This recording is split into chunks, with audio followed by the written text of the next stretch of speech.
Assalamualaikum warahmatullahi wabarakatuh. Bagaimana kabar kalian semua? Semoga sehat dan dilancarkan segala bentuk urusannya ya.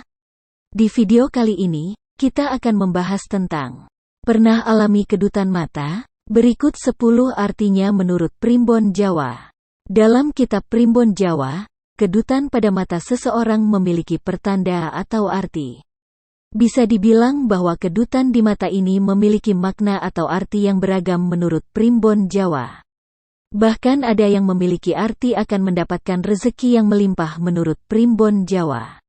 Tanpa basa-basi lagi, inilah 10 arti kedutan mata menurut Primbon Jawa, seperti yang dikutip dari berbagai sumber. 1. Mata kanan bagian atas. Itu mempunyai arti kalau kita akan mendapatkan rezeki, terutama akan mendapatkan uang. 2. Mata kanan bagian bawah. Itu artinya kalau kita akan mendapatkan kesusahan. 3. Mata kiri bagian atas. Ini mempunyai makna akan mendapatkan rezeki atau kebaikan.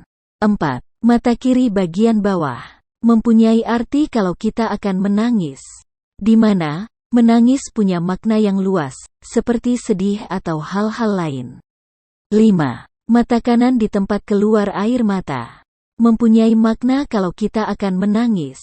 Ini berhubungan dengan kesusahan. 6. Mata kiri di tempat keluar air mata. Ini mempunyai makna kalau kita akan keluar dari kesusahan. 7. Ujung mata kanan. Ini memiliki arti kalau kita akan melihat kekasih atau orang yang disukai. 8. Ujung mata kiri. Ini mempunyai makna akan mendapatkan kesusahan. 9. Di bola mata kanan. Artinya kita akan menangis atau susah. Kebanyakan karena orang meninggal dunia, bisa jadi kerabat atau keluarga dekat. 10. Di bola mata kiri. Ini artinya kita akan bertemu seseorang, seperti sahabat serta saudara yang lama tidak ketemu dan semacamnya. Nah, mungkin itu saja pembahasan kali ini, semoga video ini bermanfaat. Akhir kata, wassalamualaikum warahmatullahi wabarakatuh.